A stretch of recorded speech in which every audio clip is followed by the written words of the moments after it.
Right, thank you, Joe, for the invitation to join you. An apology, I would have loved to have been with you during the week. Unfortunately, my wife is not particularly well, and I've also been involved in an initiative with the local schools which have taken up a lot of my time. But here we are. Right. I've also got a confession to make. I was once a theistic evolutionist. Yes, terrible, wasn't it? I was working in the oil industry and working out how to get the oil out of the ground. Some of the oil is 2, maybe even 3 miles down, and you go through all these rock layers. And I was working in an environment where we believed that those rock layers were millions of years ago and the fossils in them spoke of evolution. And then something hit me. It was God's provision. I came across a book by David Watson, which I think was called The Great Brain Robbery. And yes, Diana, I've obviously seen it. And it pointed me to the bigger book called Whitcomb and Morris's book, The Genesis Flood. And I read it, and it took me 9 months to read. Now, that doesn't mean I was a slow reader, but he was challenging, well, the 2 authors were challenging everything I'd ever believed in geology. And there was I in an environment of dozens of people believing that geology talks about deep time and evolution. So we had some interesting discussions at work. So for half of my life, I've been a theistic evolutionist, and half of my life, I'm now a full 6-day creationist. 2 things happened 20 years ago exactly. I started doing field trips, or call them geology trips. Some people call them walks along the Jurassic Coast. And this is actually 2011. You'll see there are all physically fit, grown-up people. Occasionally I had teenagers. This man at the end here, Pat Kirk, brought 2 of his teenage sons along on a couple of my trips. So those were the youngest I'd ever had on a trip. And then a year later, I had a phone call from a family I'd never met saying, we're down in Dorset on holiday. Can you do us something about geology and creation? Well, I haven't got a picture of them that year, but this is the family now. Do you recognize them? In those days, there were only 8 of them. There was, is it Millie-Ann was still a twinkle in Mum and Dad's eyes. I can't remember the name of this one. She was a little baby in arms. And of course, the 2 girls are recent additions to the family. And so this young family said, can we do a geology trip? Now, what do I do with them? If you go back, I mean, they're strapping young men. Well, we were in our 70s then, some of them. What do you do with children up the age of just 2? Well, I decided the simplest thing was to do a little bit of interesting things. Sorry, we've gone 1 slice too many. Take them down to Studland where there's some coloured rocks. At least you can see something of interest. It's not as good as Allen Bay, where you can get a wider range of colours, but at least it was something that even a 2-year-old perhaps could appreciate. But to get there, we had to wade through the sea.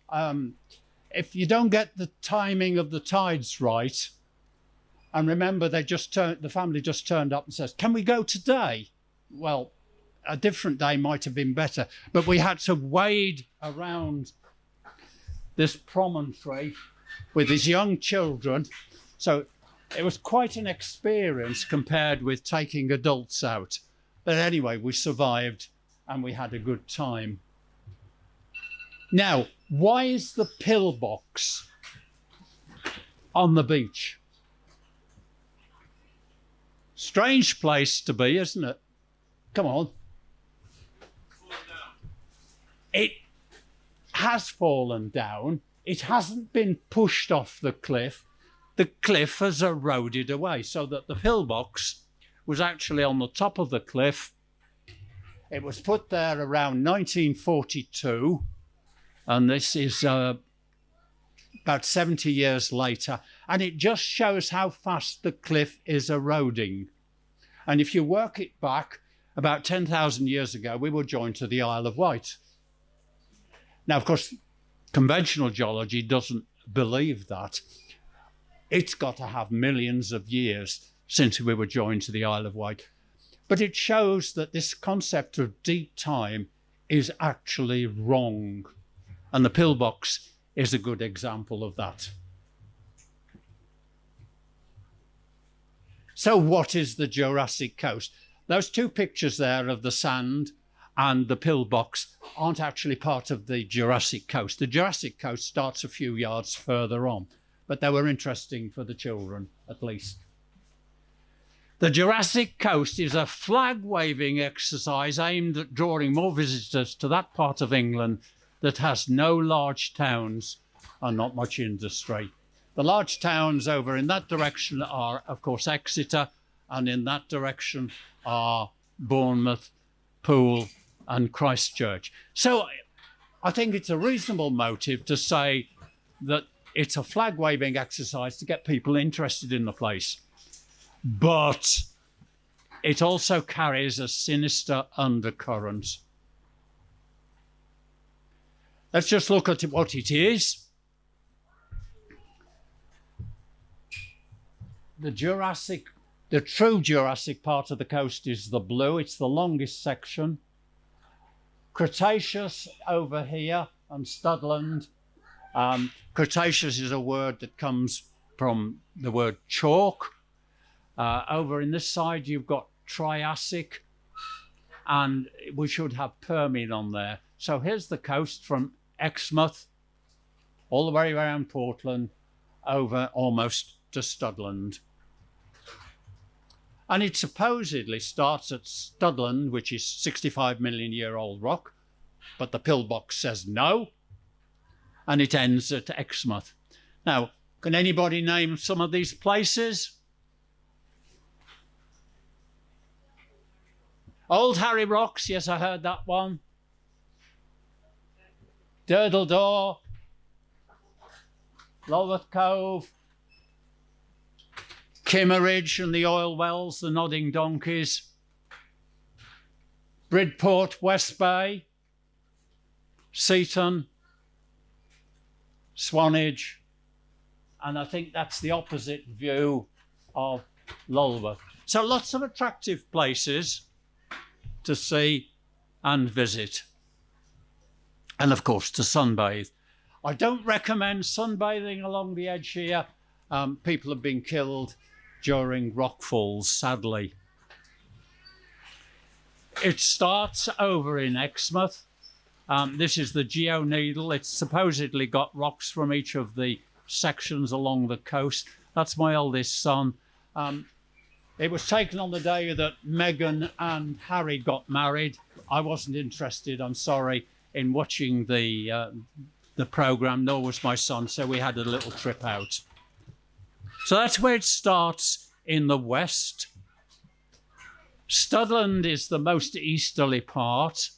Very attractive, lots of people having lots of boats, children here collecting crabs on the little rocky ledge, and that pillbox is just round the corner. And of course we've seen Old Harry Rocks. So that in a glimpse is the two extremes of the Jurassic Coast. And here's the advert. Come on our bus, the Jurassic Coast, and you'll have 1,000,000 years of history presented to you. Now that thing came past my window 8 times a day. They've altered the route slightly, and it was a red rag to a bull, as you can imagine. You can still catch that bus, although it's now become an X54. It was a red rag to a bull. Here's the coast. The purple is the Jurassic Coast. The The bus misses some of it out. Over in here, it misses the coast entirely. It's a school bus, some early in the morning and early in the evening. It's a shopper's bus. And of course, it takes a shortcut from Seaton to Exeter rather than going down the full coast. So that advert on the bus is really a bit of a cheat. Why call it Jurassic? Who's looked at the film Jurassic Park? Yeah. Well, I can hear some of the children say, I think it's been called Jurassic rather than Cretaceous, which is a longer word, or Triassic or Permian, because it involves the imagery in the Jurassic Park film. Mystery, dinosaurs, and excitement. And added to that is this secular desire to promote deep time and evolution. You've been in some of them, haven't you? There are 10 museums along this stretch, all selling deep time and evolution in the name of good science, good biology, and good geology. And of course, there are loads of glittering rocks and polished fossils to buy, although it's pleasing to see Joe has got some on sale here. I think some of you went into the Charmouth Heritage Centre, roughly in the middle of the Jurassic Coast, and seen some of the fossils there. Oh, sorry, let me talk about this one first. Every few years, Lyme Regis has a fossil fair, this huge long tent. And in there, you'll have trays of sand with little fossils in, and children are encouraged to sort through the sand and find the fossils. Young children are also encouraged to put on a pair of Wellingtons, and strapped to the bottom of the Wellington boot is a little template of a dinosaur footprint. And they dip the Wellingtons in a pot of paint and they walk across the floor and create trails of dinosaur footprints. It's all to get the image of dinosaurs, mystery, excitement, and at the bottom line, convey the image of deep time and evolution. Sadly, we are not allowed to actually book a stall in there. Pliosaur on the same platform under the bus shelter there. I didn't actually go inside to find out what he was trying to talk about, but it's all about dinosaurs and excitement, not truth. So come to the Jurassic Coast, come on our bus, come to the fossil fair and walk through 200 million years of history. Find your own fossils, and the shops, of course, would rather you buy them there, wouldn't they? Some of the fossils you find, nice big ammonite here. Over on this side, you've got small ammonites, and they are shining like gold in the cliff. They're on the eastern side of Lyme Regis, and it's fool's gold. Iron pyrites. Once you chip them away from the rock, the golden glow seems to go as the iron pyrites oxidizes. Now, I'm sorry if I've used chemistry words. I almost killed myself on the coast there. I was chipping away at one of these little ammonites. It fell onto the floor. I turned round to pick it up, and suddenly, whoosh, whole pile of rocks fell where I'd been standing. So it's quite dangerous to collect fossils directly in the cliffs. The ichthyosaur, I'll show in the Charmouth Museum. And I think there's one along here. Now, those ichthyosaurs were actually found on the eastern side of Lyme Regis, along here. It's very clayey along here, so the council unfortunately have built the seawall to stop too much movement. There's houses at the top, roads, so finding good fossils in lime regions is probably impossible now onwards.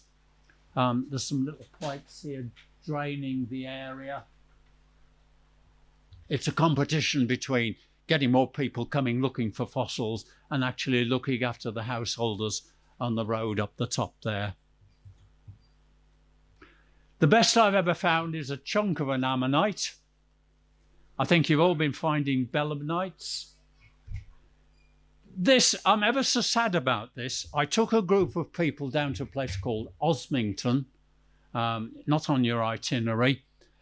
We had a good day, and suddenly the heavens opened with rain, and we all made a dash back to the car park. And one of my people with me said, "Hey, John, look what I've just tripped over." I mean, I've been down to Osmington several times, and here was this novice finding the metatarsal of a theropod dinosaur. He had that checked out, by the way, at Exeter Museum. The metatarsal is part of the leg bone, and the theropod dinosaur is actually a meat eater. And I thought, oh dear, I've been down there not hundreds of times, I exaggerate, several times down to Osmington. And the first time I take this gentleman, he finds a fossil, and I didn't. But anyway, he allowed me to photograph it. So I've not got a lot of fossils in my collection. Now, to the serious points. The reasons that the Jurassic Coast does not teach evolution and deep time are, very simply, one, the fossils tell a story of death. That metatarsal came from a real living animal and was buried. It happened through a global flood. And of course, the rocks are piled on top of each other quickly. I didn't believe that 40 years ago, did I? But I do now. Let's talk about a bit of evidence that this flood happened. The question is, where is this and how high is it?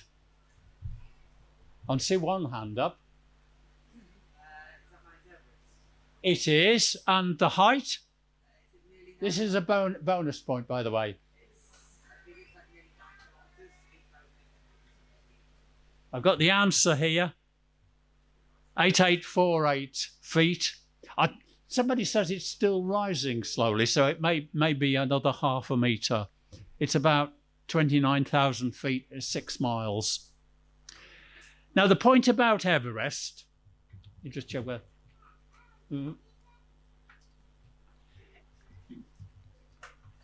Everest is limestone. I mean, it's not until the 1930s that climbers actually got anywhere near the top. Limestone is a sediment that was formed underwater, and it's loaded with crinoid fossils, which again grow in the sea. So the top of Everest was underwater.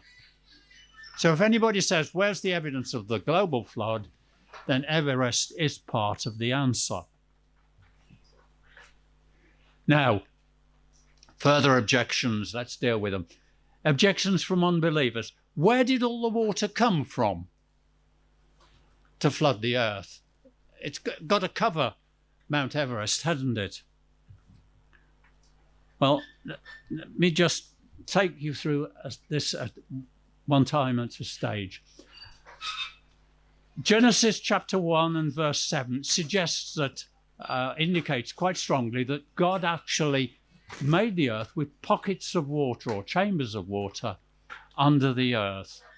When the flood started, the water started to rise through a conduit, and at the peak of the flood, a lot of the water from the chamber had reached the surface, and of course it collapses. So that the flood was actually a double whammy process. There's stage 1, stage 2, stage 3. Now I'm going to set this up as a little experiment.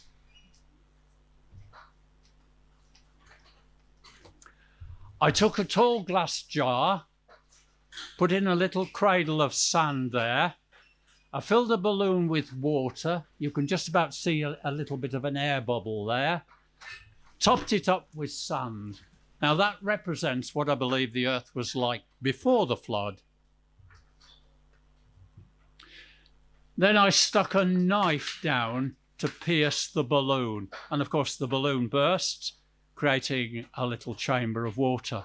And if you wait about 10 to 20 seconds, obviously the water works its way to the surface and the land sinks. And that, I think, is how the flood actually started. Now let's see, Joe, are we ready to have a go at this? I need something to prod.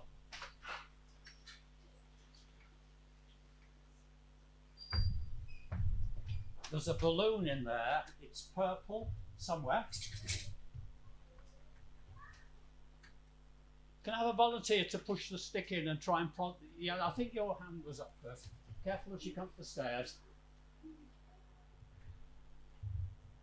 Now push it right down and hopefully... I think we've got to go in the centre or we might not get the balloon. Okay. That's it. It's happening.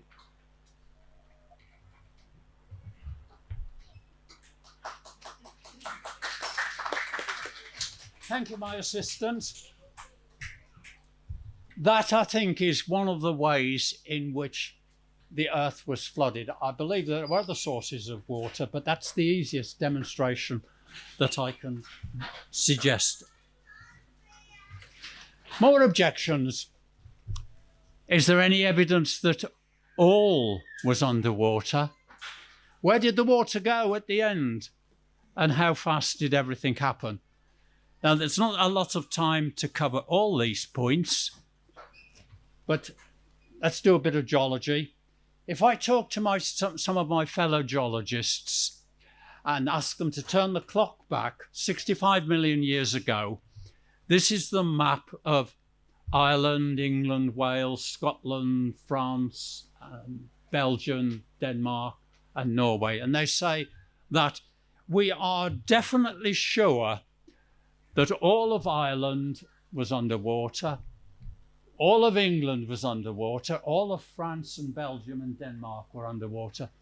Most of Wales was underwater, and about half of Scotland was underwater. That's the Snowdon area, and those are the, well, that one's Grampians, Northern Highlands, Southern Highlands.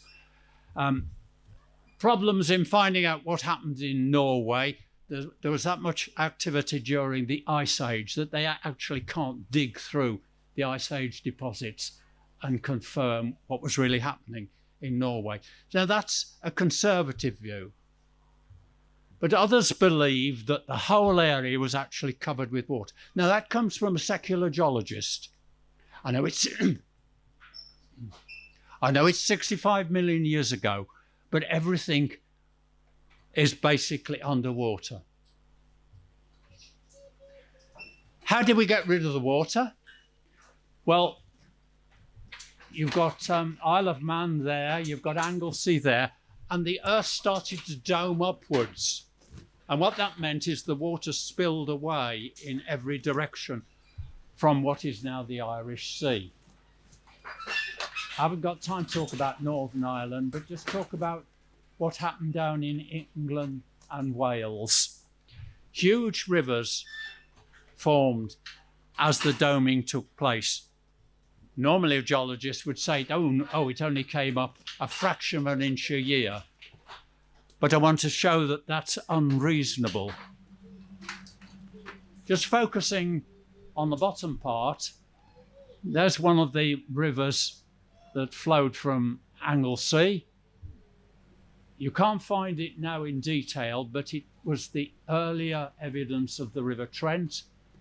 This one swept down here and is early evidence of the River Thames. It's moved a bit. There was an unnamed river. There's lots of rivers down in Wales there.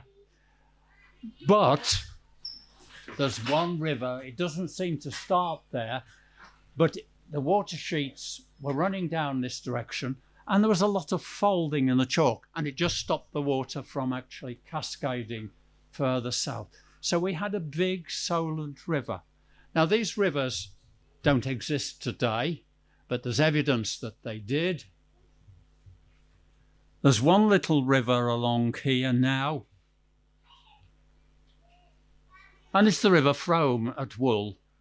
It's just 10 metres wide, 1 metre deep, and it flows at, I know there's a funny word here, cubics per second, cubic metres. Just think of a petrol tanker. That would be about 7 cubics. So imagine a petrol tanker emptying every 1 second, and that's the amount of water that will flow in the river. But you can see the big valley that this river used to flow in, that was called the Proto-Solent. When you go a bit further along, here's the river winding its way across what we call an alluvial plain, and there's the chalk ridge that stopped the water from sweeping south, which I showed in that previous picture. Just think about the size of the river in this valley. The Thames is still nowhere near big enough. It was Amazon size, Mississippi size.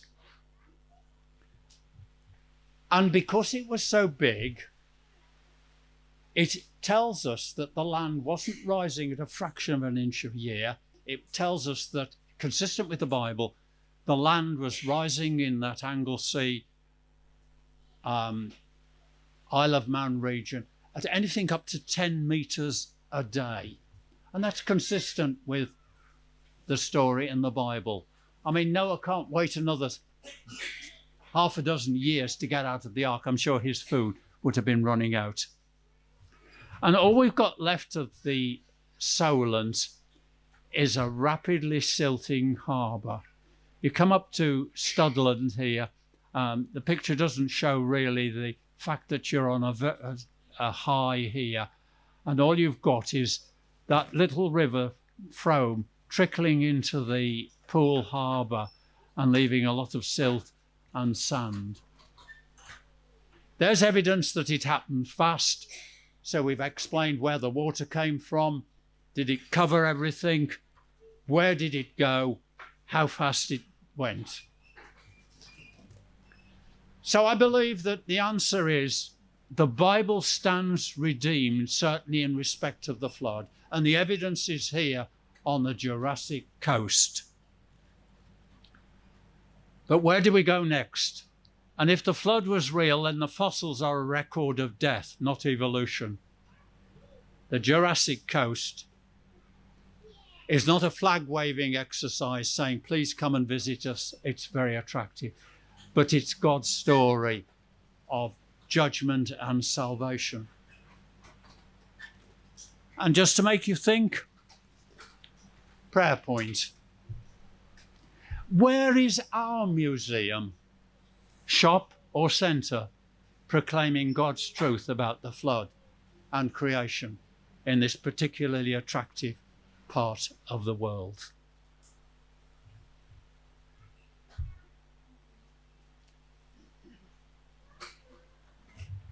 Now, commercial break. I've got a few of the pamphlets I wrote for CSM. There's one which takes you through a little bit more of the story of the flood. I've got one that asks questions addressed to Christians who are not creationists. Why are you not creationist? I got one on Lulworth Cove and one on one of the worst geologists we've ever had, a man called Lyle. But over to you for questions. Thank you very much for that, John. We can now take some questions from John. If anybody's got any questions about... No, the questions aren't from me. The questions are from you. I'm sorry, some questions for John. Thank you. Not from John. Wrong way around, never mind. We can take some questions from you for John. If you have any questions about what he's discussed this evening, or about the Jurassic Coast and geology and the flood and stuff like that in general. So, do we have any questions for John Matthews? Yes, you have a question here, Alison. How did you fill up the balloon with water? And isn't it a waste of sand and water? Sorry, can I hear that one directly? The question was, how did you fill the balloon up with water in the sand? Oh, yes, that's... Well, first of all, you stretch the balloon by blowing it up with air, and then I've got a little tap with just the right size of nozzle, and I could put it on and turn the tap on. Not too much, otherwise it'll burst and wet you, but that was the way it was done. You can try this yourself, you know. Great stuff. Does anybody else have a question? It's an ordinary balloon. It's an ordinary party balloon. Does anybody else have a question for John this evening? Yes. Thank you. I like your prayer point. You know what are the reasons why that sort of challenge of a museum did not take place? Is it because of money or planning permission or opposition or lack of people? Or I don't know as I know the answer. For many years, I thought about it and prayed about it. I've talked to some of the other creationist organisations. I mean, the nearest exhibition is in Portsmouth, which is the creation science movement. What's Portsmouth? It must be about 120 miles from here. And at the moment, they're having to do a rebuild. So the things are very costly. I do know that the Biblical Creation Trust are trying to set up something in Cambridge, but that's more of a study centre. But we've got all these shops, all these museums. There are 10 museums. There are half a dozen shops selling all these fossils, all labelled with vast ages. And we've just got no presence here. And I don't know the answer. Obviously, the first thing is going to be money, finding a location. But I suspect that we're going to meet a lot of opposition if we do try to do this. But I think it's essential. I think starting with conventions like this, getting the word out there, spreading it, that could be a start of something, who knows, but it's certainly an important prayer point, for sure. Yes? Thanks, John. Just a little bit unclear. What exactly was it that turned you from being theistically evolutionist to where you are now? Okay. Well, I was working in the oil industry, and as I learned, imbibing hook, line, and sinker, all they told me about uniformitarian geology, the deep time, the fossils.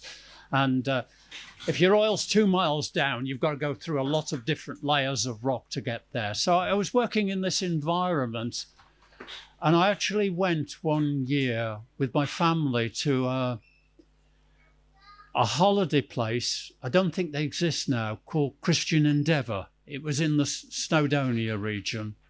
And they got a little bookcase. And I flicked through the books one evening because the meal was running a bit late and they'd apologised. And I spotted this book by David Watson saying The Great Brain Robbery.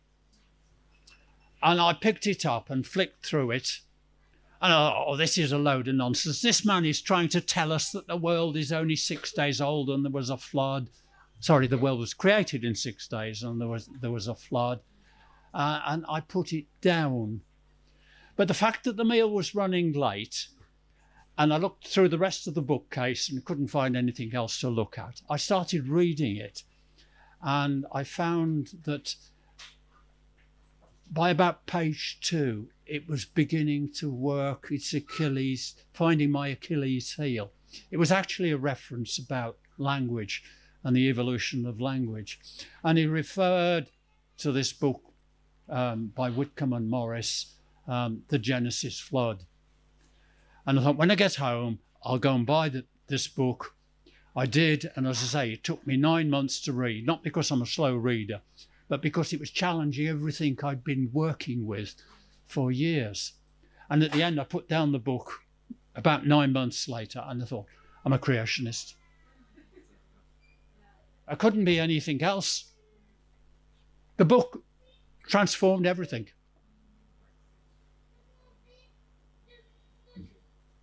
Great stuff. Any other yes down here? Oh, a young person's question. Brace yourself, John. Which shop did I buy the balloon in? How did the water get underground in the first place? How did the water get underground in the first place? Right.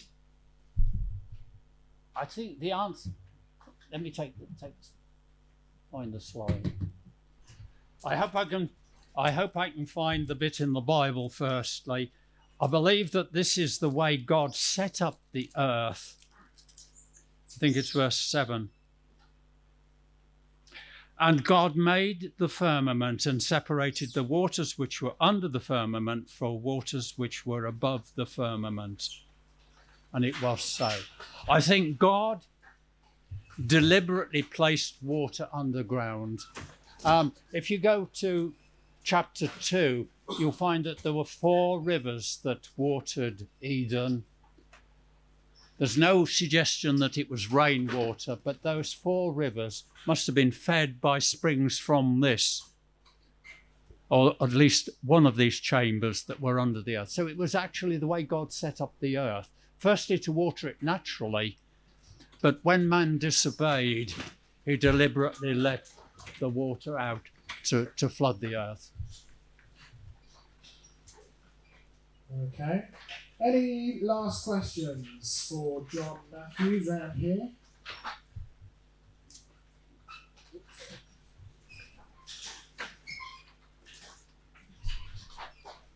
Did most of the water come from the flood, or did it come from the ground?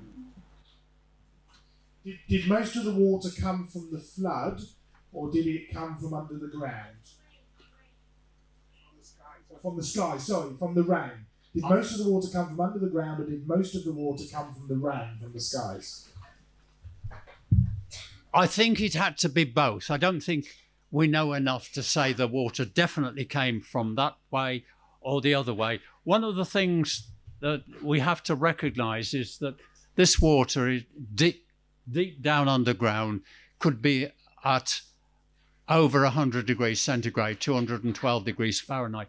So when it comes to the surface at the start of the flood, some of it will come out as steam and condense. And of course, as it condenses, it will fall as rain. So that's a reason why the Bible does actually mention rain. But to try and untangle everything is impossible.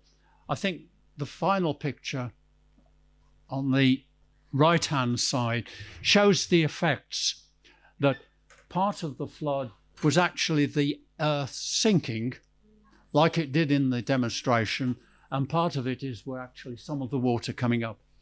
And the geologists, bless them, believe that there's still huge chambers of water under the earth, and in fact, the volume, the amount of water still under the earth is 4 times bigger than the water in our oceans. It's as big as that. So God could have let a bit of it out during the flood, and there's still a lot left there. But fortunately, God has promised never to flood the earth again.